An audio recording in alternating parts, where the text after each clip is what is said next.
कैसा रहा बजट 2021? क्या संकेत दे रहा है ये शेयर मार्केट के लिए? क्या ये बजट सही में एक बहुत अच्छा बजट है? क्या सरकार अपने वित्तीय घाटे को पूरा कर पाएगी? क्या सरकार हमारे देश के अंदर में कोरोना के बाद में ग्रोथ को एक स्पीड दे पाएगी? क्या हमारी जीडीपी सुधर पाएगी? क्या है इस बजट में आप सब लोगों के लिए, और क्या ये आपको फायदा करवा सकता है? आगे आने वाले 10 साल 5 साल कैसे रहेंगे? चलिए दोस्तों, चर्चा करते हैं इस वीडियो के अंदर में। मैं हूं सीए पिंकेश ठकरानी, स्वागत करता हूं आपका मनी मग पर। और आज इस वीडियो का टॉपिक जो हमने लिया है वो है बजट 2021 शेयर मार्केट के लिए संकेत। तो चलिए दोस्तों, समझने की कोशिश करते हैं क्या हुआ आज। निर्मला सीतारमण ने एक बहुत बड़ा बजट प्रस्तुत किया। बड़ा तो इसीलिए होगा क्योंकि हर साल जो है खर्चा बढ़ता चले जाएगा, इसके अंदर में हर साल टैक्स कलेक्शन बढ़ता जाएगा, तो हर साल का बजट जो है बड़ा दिखने ही वाला है। लेकिन ये बजट बहुत ही इंपॉर्टेंट इसीलिए था क्योंकि पिछले साल में जो है कई सारी ऐसी अनाउंसमेंट्स हो चुकी थी, इसीलिए इस बजट से बहुत ज्यादा उम्मीदें नहीं थी। और हम लोग देख रहे थे ग्लोबल क्लूज की वजह से मार्केट जो है वो लगातार गिरते भी चले जा रहे थे, और साथ ही साथ गवर्नमेंट के ऊपर में बहुत बड़ा प्रेशर था कि वो इकोनॉमी को सपोर्ट करते रहे, उसके लिए खर्चा भी करते रहे। लेकिन दूसरा कंसर्न ये भी था कि अगर खर्चा करते रहेंगे तो उसकी वजह से हो सकता है कि जीडीपी के अनुपात से हम लोग जो है अपने टैक्स कलेक्शन को इतना अच्छा नहीं कर पाए, जिसकी वजह से लॉन्ग टर्म में हमको नुकसान पहुंच सकता है। साथ ही साथ देश के अंदर में एम्प्लॉयमेंट का इशू है, और भी बहुत सारे इश्यूज चल रहे हैं अलग अलग प्रोटेस्ट की वजह से। तो इन सभी चीज़ों को जो है गवर्नमेंट ने एक साथ जो है कंसिडर करके ये बजट प्रस्तुत किया। तो कैसा है ये बजट, क्या रहा इसके अंदर में अच्छा और क्या रहा इसके अंदर में खराब, इस पर हम लोग चर्चा करेंगे। और मैं अपना यहाँ पर व्यू पॉइंट देने वाला हूँ कि अगले 5 से 10 साल क्या हो सकता है। मैं जो भी यहाँ पे बातें कह रहा हूं वो अपने नॉलेज के हिसाब से, अपने एक्सपीरियंस के हिसाब से कह रहा हूं, तो आप इसमें अपना जजमेंट जरूर लगाइएगा किसी भी डिसीजन को लेने से पहले। तो इस बजट में वित्त मंत्री के सामने दो चीजें थी। एक था फिस्कल कंसोलिडेशन और फिस्कल डेफिसिट। फिस्कल कंसोलिडेशन का मतलब होता है जहां आप अपने टैक्स रेवेन्यूज को बढ़ाने की कोशिश करते हैं, खर्चे को मैच करने की कोशिश करते हैं। कहने का मतलब जो खर्चा है और जो आपकी इनकम है उसके बीच का अंतर कम करने की कोशिश करते हैं। और वहीं पर फिस्कल डेफिसिट की बात करें तो ये अंतर ज्यादा नहीं होना चाहिए, इस पर फोकस किया जाता है।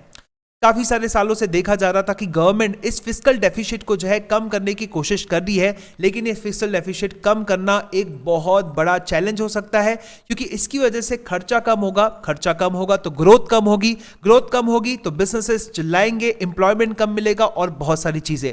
गवर्नमेंट इसको 3% पर करना चाहती थी, लेकिन दुर्भाग्यवश हमारे देश के अंदर में पैंडेमिक एक बहुत बड़ी समस्या लेकर आया, हमारे देश के लिए नहीं बल्कि पूरे विश्व के लिए। और इसकी वजह से 2020-21 का फिस्कल डेफिसिट 9.5% पर दिखाया गया है। और अगर हम लोग बात करें 2021-22 की तो ये 6.8%। अगर हम लोग इस फिगर्स को देखें तो ये बहुत ही भयावन फिगर है, क्योंकि 2021 में 3.5% ये प्रोजेक्ट किया गया था जब कोविड की सिचुएशंस नहीं थी, तो उसके हिसाब से ये लगभग 3 गुना यहां पर दिखता है। और इस पेंडेमिक की वजह से हमारे देश की सरकार की बैलेंस शीट के ऊपर में बहुत बड़ा फर्क पड़ा, क्योंकि जीडीपी जो है इससे कॉन्ट्रैक्ट हुई, कम हुई, हमारा सकल घरेलू उत्पाद कम हुआ, साथ ही साथ टैक्स रेवेन्यूज डाउन हो गए, खर्चा कम हुआ, लोग घर के अंदर में बैठे। और साथ ही साथ हमने देखा कि क्योंकि इकोनॉमी को सपोर्ट करना है तो गवर्नमेंट कंस्ट्रक्शन एंड अदर चीजों पर स्पेंड करती रही, और इसकी वजह से फिस्कल डेफिसिट जो है बढ़ा। और फिस्कल डेफिसिट बढ़ने का सीधा फर्क पड़ता है हम सब लोगों के ऊपर में, बिजनेस के ऊपर में, एम्प्लॉयमेंट के ऊपर में, हमारी पूरी जीवन में जो है इसका फर्क पड़ता है, दिनचर्या में इसका फर्क पड़ता है।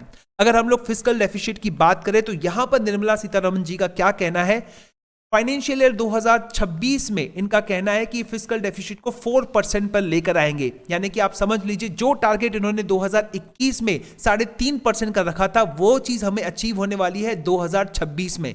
यानी कि इन सभी वर्षों के अंदर में गवर्नमेंट बहुत ही ज्यादा स्पेंडिंग करने वाली है, वहां पर जहां पर एम्प्लॉयमेंट जनरेट हो सकता है, वहां पर जहां पर बिजनेसेस को सपोर्ट मिल सकता है, इकोनॉमी में पैसे का इनफ्लो आउटफ्लो जो है बराबर चलता रहे, ये संकेत मिलता है सबसे बड़ा यहां पर। तो आप समझ सकते हैं दोस्तों कि डिलेड फिस्कल कंसोलिडेशन पाथ जो है ये देश के लिए भयावन है, लेकिन इकोनॉमी को सपोर्ट करने के लिए बहुत जरूरी है। तो एक बहुत बड़ी बात जो है निकल के आती है इस बजट से। अगर हम लोग इस बजट की बात करें तो मार्केट ने इसको बहुत ज्यादा अच्छी तरह से सेलिब्रेट किया है। आप देखेंगे मार्केट यहां पे सेंसेक्स जो है 5% अप हुआ, और आप ये देख सकते हैं पूरे के पूरे फिगर्स यहां पर दिए हुए हैं। 2011 का अगर आप यहां पर फिगर देखते हैं तो आपको समझ में आएगा 0.69% ये ऊपर बढ़ा था मार्केट, और देखिए लगातार 3 साल जो है वो नीचे गया। 2015 में जो है थोड़ी सी बढ़त, और आप देखेंगे 2017 के अंदर में, ऐसे आप 2017 को कैसे भूल सकते हैं। 2020 के पहले अगर कोई साल था तो 2017 था, जिसमें मार्केट ने बम्पर रिटर्न दिए थे, और यहां पर आप देख सकते हैं 2017 में 1.76% बढ़ा था सेंसेक्स, लेकिन उसके बाद में जो है कुछ खास हुआ नहीं, और 2021 के इस बजट के अंदर में 5% की ग्रोथ हमको यहां पर देखने को मिल रही है। तो ये बहुत बड़ा दिन था, सभी निवेशकों ने जिसको बहुत अच्छी तरह से सेलिब्रेट किया, और हम यहां पर देख सकते हैं कि बजट डे 1997 में हमने देखा था कि 6.5% हमारा सेंसेक्स बढ़ा था। उसके बाद यानी कि लगभग 23 साल के बाद में जो है हमें 5% एक दिन के अंदर में बढ़त देखने को मिली है बजट के दौरान। और आप लोग इसके अंदर में देख सकते हैं कि सेंसेक्स ने 2300 अंक जो है उछाल दिखाया। अगर निफ्टी की बात करें तो 646 का उछाल यहां पर दिखा, और निफ्टी 14,000 के ऊपर पहुंच गया तो 14,281 पर। और अगर हम लोग बात करें तो बैंक निफ्टी ने तो ताबड़तोड़ रिकॉर्ड हाई बनाया यहां पर 8% ग्रोथ के साथ में 33,305 पर ये टच हो गया। तो बजट के अंदर में काफी ऐसी अनाउंसमेंट थी जिसने इसको मदद की। नंबर 1 अनाउंसमेंट तो ये थी कि जो FDI है, फॉरेन डायरेक्ट इन्वेस्टमेंट है, इंश्योरेंस सेक्टर के अंदर में उसको बढ़ा दिया गया है, और ये बढ़ गया है 49% से 74%। मैं आपको बता दूं कि फॉरेन डायरेक्ट इन्वेस्टमेंट अगर देश के अंदर में आता है तो लंबे समय तक टिकता है, compare to foreign portfolio investors जो पैसा अपना लेकर आते हैं और जल्दी निकाल के चले जाते हैं, जिसको हम लोग FIIs के रूप में जानते हैं। तो ये FDI इंक्रीज जो है इंश्योरेंस सेक्टर के लिए काफ़ी अच्छा है, ताकि उनकी सॉल्वेंसी रेशो अच्छी बनी रहे और उनके पास में और ज़्यादा पैसा है। नंबर 2 बात करते हैं कि यहां पर FPI यानी कि जो FIIs कह दीजिए कि फॉरेन पोर्टफोलियो इन्वेस्टर्स कह दीजिए, वो अभी बॉन्ड्स के जरिए रिटेल्स आप देखेंगे यहां पर कि इंफ्रास्ट्रक्चर और रियल एस्टेट के अंदर में निवेश कर सकते हैं। तो ये भी एक काफी अच्छा कदम है।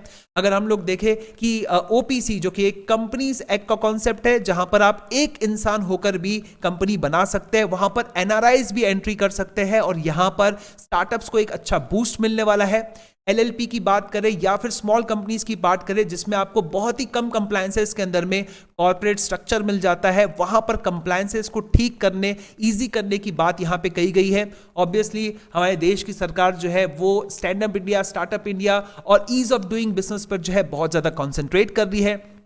यहां पर एक बैड बैंक का भी कॉन्सेप्ट आया है। बैड बैंक्स का मतलब होता है ये एक्चुअली एक एसेट रिकंस्ट्रक्शन कंपनी होती है जो बैड लोन्स को खरीद लेती है और उनसे वसूलने का काम करती है।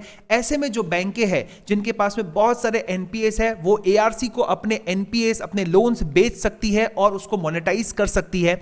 और ये कदम जो है उन सभी बैंकों के लिए बहुत अच्छा है जिनके पास में भर भर के NPAs है, जैसे कि सरकारी बैंकें हो गई या प्राइवेट सेक्टर की कुछ ऐसी बैंकें, जैसे कि हमने लक्ष्मी विलास बैंक देखा था, या फिर यस बैंक का एपिसोड तो थोड़ा ठीक हो गया, लेकिन इसके अलावा भी बहुत सारी बैंकें हैं जिनके पास में बहुत सारे NPAs है। तो ये कॉन्सेप्ट काफी अच्छा रहा।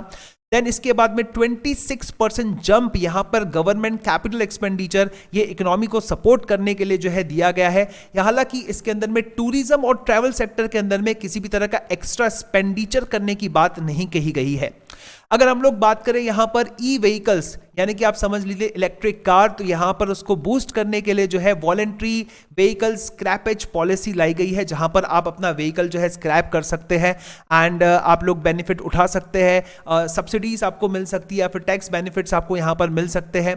तो ये जो है आगे चल के टाटा मोटर्स जैसी कंपनीज को जो है फायदा पहुंचा सकती है। अब देखेंगे मिडिल क्लास को इसके अंदर में कुछ भी नहीं मिला है। मेरे एक फ्रेंड ने फोन करके बोला कि हमको क्या मिला, तो मुझे उसे कहना पड़ा कि कुछ नहीं मिला है, कोई टैक्स रिलीफ नहीं है इसके अंदर में। हर बार हम लोग बजट के अंदर में देखते थे कि टैक्स स्लैब बढ़ा कि नहीं बढ़ा, कोई नया रिबेट आया कि नहीं आया, पर इस बजट के अंदर में ऐसा कुछ भी नहीं था। इवन जब टैक्स प्रपोजल्स दिए जाते हैं, सब एक्साइटेड होकर यही देखते हैं कि क्या चेंजेस हुए। हर CA के बाद में फोन जाती है कि भाई टैक्स बढ़ा कि नहीं, स्लैब बढ़ा कि नहीं, लेकिन इस बार ऐसा कुछ भी नहीं था। अगर हम लोग बात करें टेक्सटाइल सेक्टर की, तो यहां पर जो है अच्छा खासा जो है 7 नए टेक्सटाइल पार्क्स जो है अनाउंस किए गए हैं एंड डेफिनेटली कुछ ना कुछ जो है बेनिफिट यहां पे टेक्सटाइल में मिलेगा, बिकॉज यहां पे एम्प्लॉयमेंट काफी अच्छा जनरेट होता है।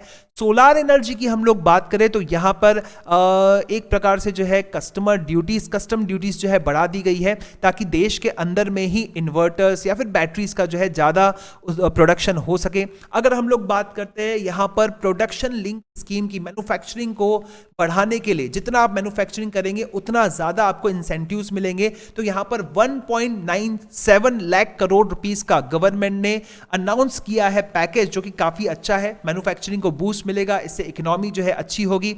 अगर हम लोग बात करते हैं कि पब्लिक सेक्टर बैंक्स, तो पब्लिक सेक्टर बैंक्स को प्राइवेटाइज करने की बात, पब्लिक सेक्टर यूनिट्स को प्राइवेटाइज करने की बात, मोनेटाइज करने का लैंड एसेट्स को, इसके जरिए गवर्नमेंट अपना फिस्कल डेफिसिट का जो एक घाटा है, एक प्रकार से जितनी इनकम आ रही, जितना टैक्स आ रहा है, उसको जो है कंप्लीट करने की कोशिश करेगी। यहां पर LIC का IPO आ रहा है, पिछले साल से जो है हम इसके बारे में सुनते आ रहे हैं। बहुत बड़ा IPO होगा, जिसके जरिए गवर्नमेंट लगभग 1 लाख सवा लाख करोड़ रुपए जो है कलेक्ट करने की कोशिश करेगी, और ऐतिहासिक IPO भी होगा, बिकॉज इसका वैल्यूएशन आप देखेंगे तो लगभग रिलायंस के जितना या फिर TCS के जितना निकल सकता है।